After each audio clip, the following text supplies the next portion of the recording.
যদিও বাংলাদেশের বয়স খুব কম, কিন্তু এখনো পর্যন্ত আমাদের শিক্ষা ব্যবস্থাটাকে ওই রকম ম্যাচিওর করতে পারিনি যেইটুকু ম্যাচিওর হলে, যেটুকু যোগ্য হলে আমরা দেশের বাহির থেকে একজন মেধা সম্পদকে এনে এখানে ইউটিলাইজ করতে পারছি। আবার অ্যাট দ্য সেম টাইম আমি আমাদের শিক্ষকদেরকে, আমাদের লোকাল টিচারদেরকে দেশের বাইরে পাঠিয়ে সেই রকম হিউম্যান রিসোর্সে পরিণত করে তাদেরকে এনে কাজে লাগাতে পারছি।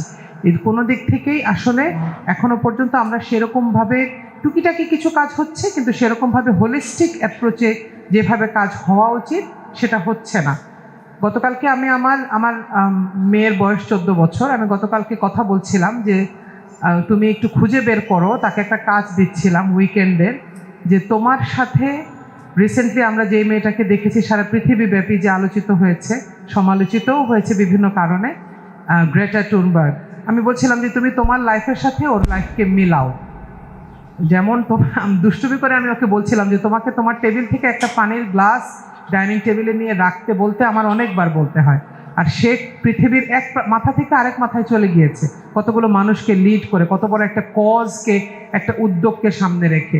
এই যে এই কনসেপ্টগুলোর আনা নেওয়া, মেধাগুলোকে ট্রান্সফার করা এবং একটা গ্লোবাল পার্সপেক্টিভ থেকে মানব সম্পদকে নিয়ে কাজ করা, সেই জায়গাটাতে বাংলাদেশি শিক্ষা ব্যবস্থায় এখনো অনেক কাজের স্কোপ আছে। বিশেষ করে 24-এর গণঅভ্যুত্থানের পরে আমরা যেহেতু সব কিছু নিয়েই নতুনভাবে ভাবছি, সেহেতু এটা নিয়েও নতুনভাবে অনেকগুলো ভাবার খোরাক আছে, আমরা সেভাবে চিন্তা করব। এখানে এটা যে শুধু একটা নীতি নির্ধারণী সংলাপ, আজকের সংলাপটাকেই যদি চিন্তা করি, ব্যাপারটা সেটা না। এটা আসলে এটাকে আমার মতে আমি বলতে চাই, এটা একটা সেলফ ডিসকাভারি সংলাপ হতে পারে, যে আত্ম অনুসন্ধান, তাই না? আমরা রিসার্চ করব, আমরা আরও গবেষণা করব যে মানব সম্পদগুলো নিয়ে আমরা কিভাবে প্রবাসীদের সাথে আমাদের একটা সংযোগ স্থাপন করতে পারি, এবং সেইভাবে কিভাবে আমাদের শিক্ষা ব্যবস্থার স্ট্যান্ডার্ডাইজেশন বা আধুনিকায়ন আমরা করতে পারি। বাংলাদেশের জন্য একটা সব সময়ের জন্য একটা হতাশার শব্দ হচ্ছে, একটা হতাশার টার্ম হচ্ছে ব্রেন ড্রেইন।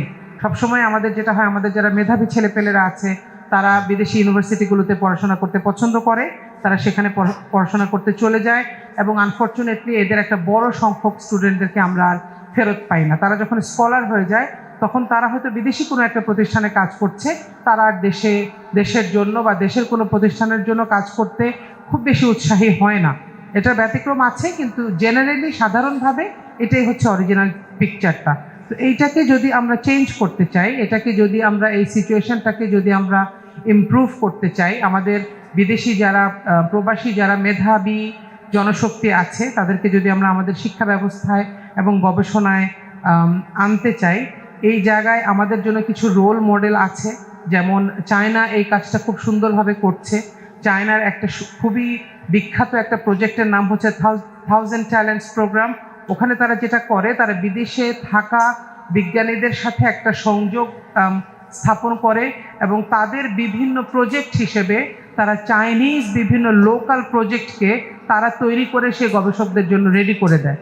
ব্যাপারটা এরকম যে একজন সুপারভাইজার হয়তো পিএইচডির জন্য স্টুডেন্ট চাইছেন, চায়না তাদের স্টুডেন্টদেরকে কালেক্ট করে দেয় যে স্যার এই 10টা বাচ্চাকে আমরা দিলাম, এই প্রজেক্টে আপনার সাথে কাজ করবে।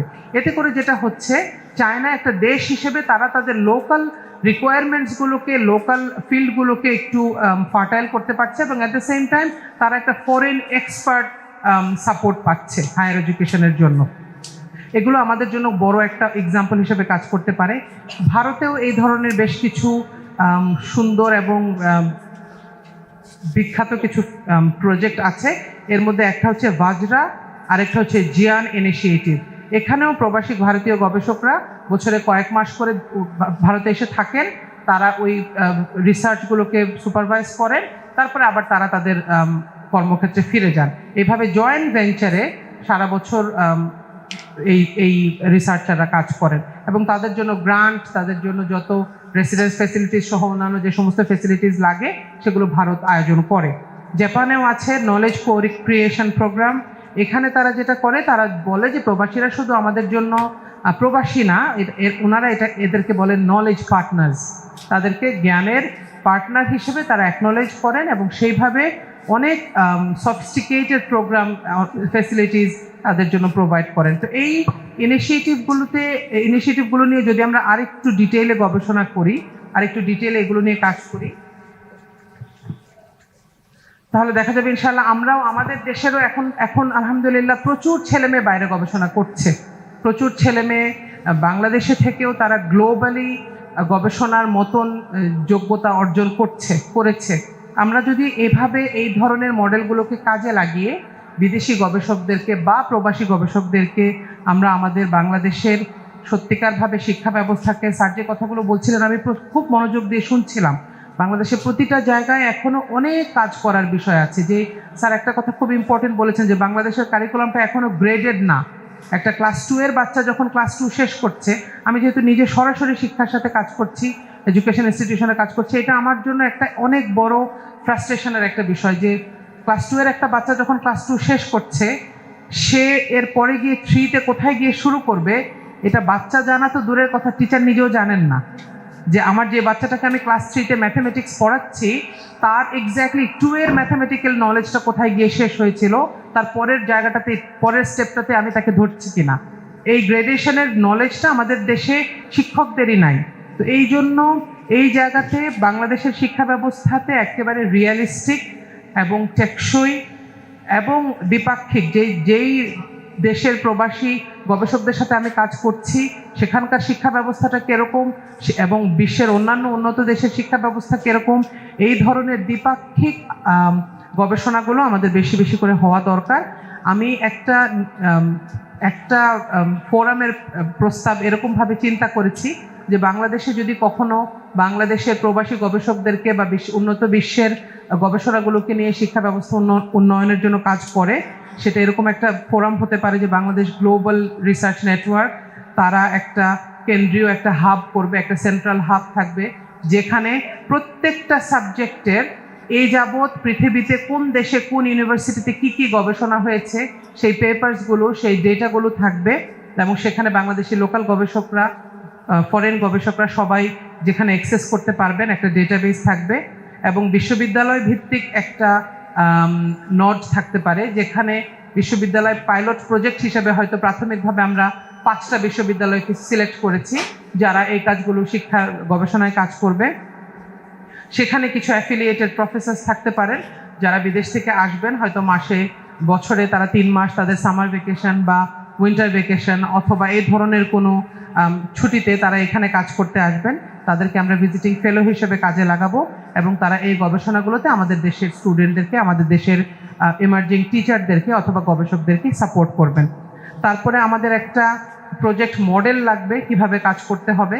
যারা অলরেডি এইরকম ইন্টিগ্রেটেড এডুকেশন রিফরমেশন নিয়ে কাজ করেছেন, এই ধরনের কিছু অর্গানাইজেশনের মডেল নিয়ে আমাদেরকে প্রথমে একটা মডেল রেডি করতে হবে যে শিক্ষা ব্যবস্থাটা যে আমরা চেঞ্জ করতে চাচ্ছি কতটা সময় লাগতে পারে, কারা কারা আমাদেরকে সাহায্য করতে হতে পারে এবং এই জন্য আমাদের কি কি পেপার ওয়ার্ক করতে হবে।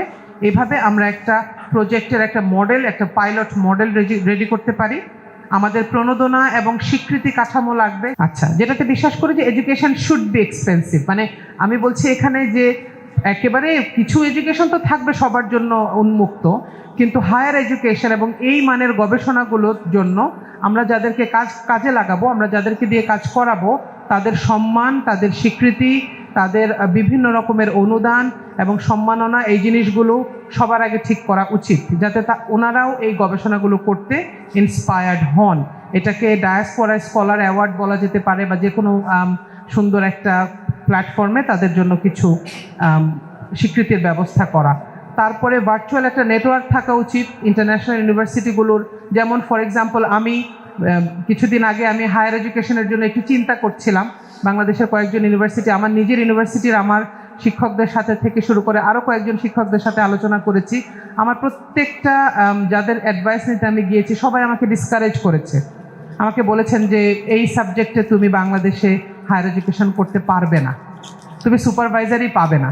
তো এই যে লিমিটেশনগুলো আমাদের আছে, এটা থেকে বের হওয়ার জন্য আমরা একটা ভার্চুয়াল নেটওয়ার্ক করতে পারি, ইন্টারন্যাশনাল ভার্চুয়াল নেটওয়ার্ক, যেখানে আমাদের দেশের ছেলেমেয়েরা চাইলেই আমি এই বিষয়ে পড়তে চাই, দেখি তো এখানে পৃথিবীর কোথায় কে এটাতে আগে পড়াশোনা করেছেন বা কার কি পেপারস আছে, এই ধরনের একটা Bangladesh versus rest of the world একটা সুন্দর গবেষণার প্ল্যাটফর্ম তৈরি হতে পারে, যেখানে আমাদের ফরেন প্রবাসীরা যারা ডায়াসপোরারা আছেন ওনারা আমাদেরকে হেল্প করবেন।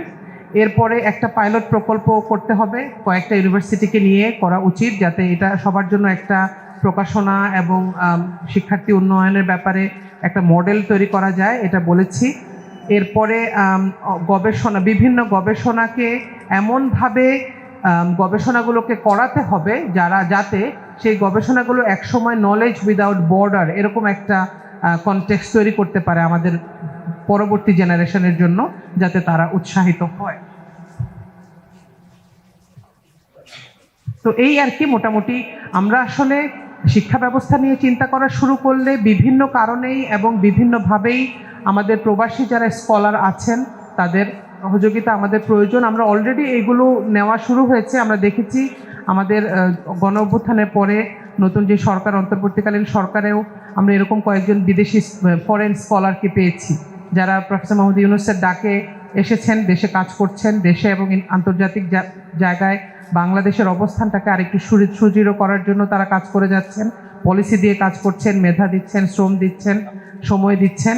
তো এইভাবেই আমরা আমাদের যে বিশাল জনশক্তি যারা প্রবাসী হিসেবে বিশ্বের বিভিন্ন জায়গায় এবং এখন অনেক ভালো ভালো জায়গায় যারা কন্ট্রিবিউট করছেন, তাদের এমন না যে তারা দেশে আসতে চান না বা দেশের সাথে কাজ করতে চান না, তাদের ভেতরেও দেখা যাবে আমরা যদি যোগাযোগ করি একটা তাদের ভেতরে একটা ডিজায়ার থাকে যে আমি আমার দেশের জন্য কিছু একটা করব।